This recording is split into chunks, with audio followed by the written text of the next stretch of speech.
Hello viewers and welcome to the TV News. My name is Monicka Anbar and I will be accompanying to 10 minutes forward. Our story today is about the human trafficking in Cambodia 2022. Human trafficking is no stranger to Indonesia, with many cases occurring where the victims are the predominantly women and minors. Human trafficking itself can be said to be a modern form of human rights violation by enslaving humans for their own benefit. Law Note 2, 2007, Article 1, Paragraph 1 explained that human trafficking is an act of recruitment, transportation, shelter, delivery, transfer, or acceptance of a person by threat of violence, abduction, confinement, forgery, fraud, abuse of power, so as to obtain consent from a person who has control over another person or slave, whether carried out within the country or between countries, with the aim of exploiting or causing people to be exploited. In the middle of the year, on July 29, 2022, there was a job placement scam for Indonesians in the neighboring country of Cambodia. The victims of the scam were around 60 people.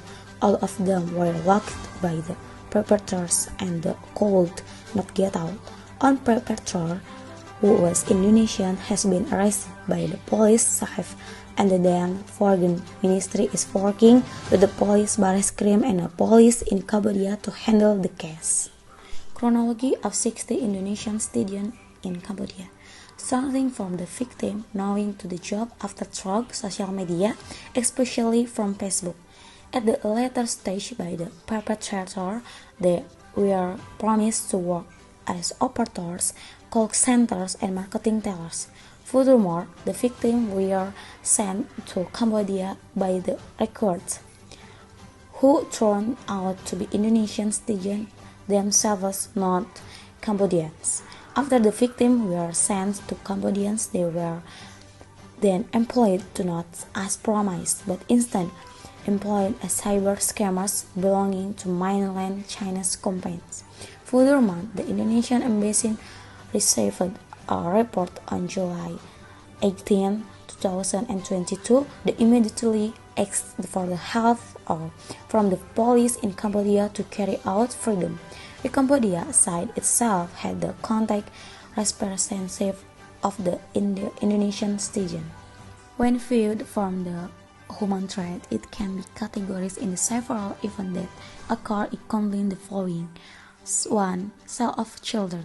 The sale of children is included in human trafficking case, because every action involves transaction for personal or group interests with the aim of gaining profit. This case often occurs by kidnapping or hypnotize young children. 2. Human smuggling. Human smuggling is a form of effort to gain advantage with the seeing this case smuggles illegal humans who are not official citizens of the country they are visiting. And 3.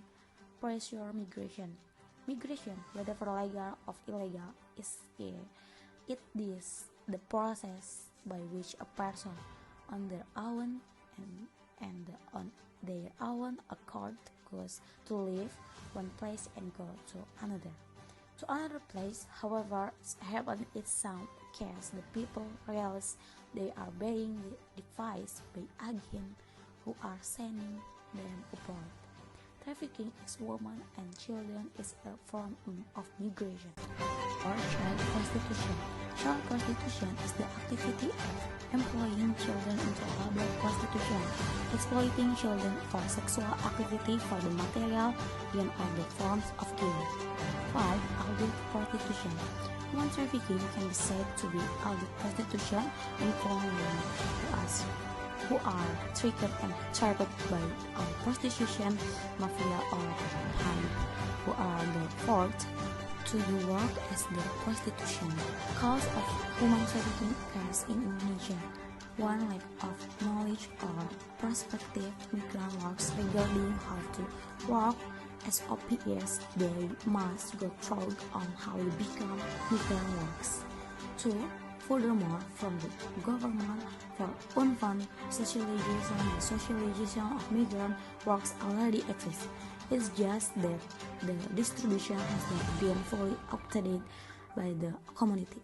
And 3. Furthermore, the way fraudsters work often change with various modes that are so sophisticated that it's too easy to trick their victims and the government.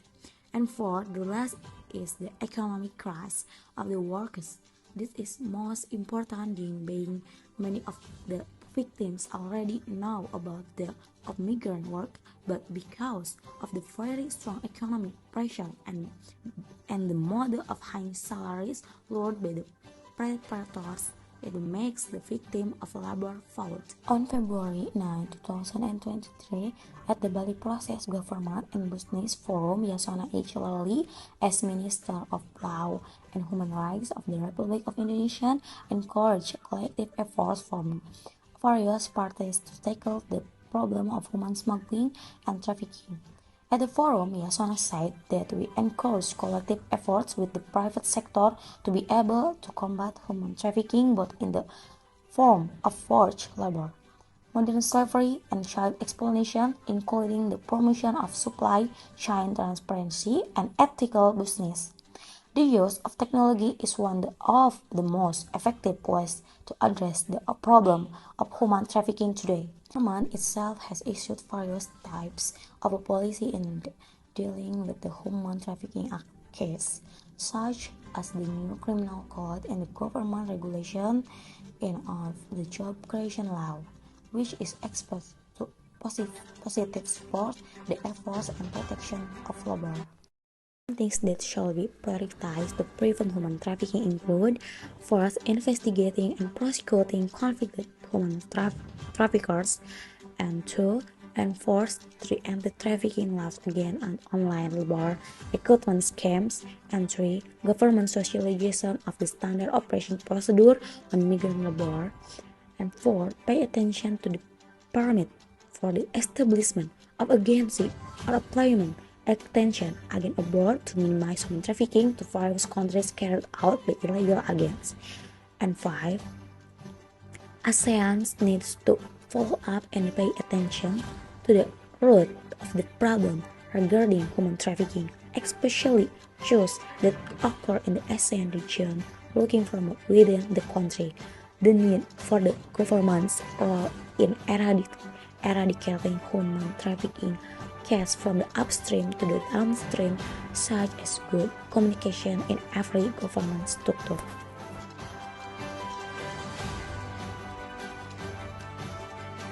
That's all for today's news. I'm Monicka, say goodbye and happy watching.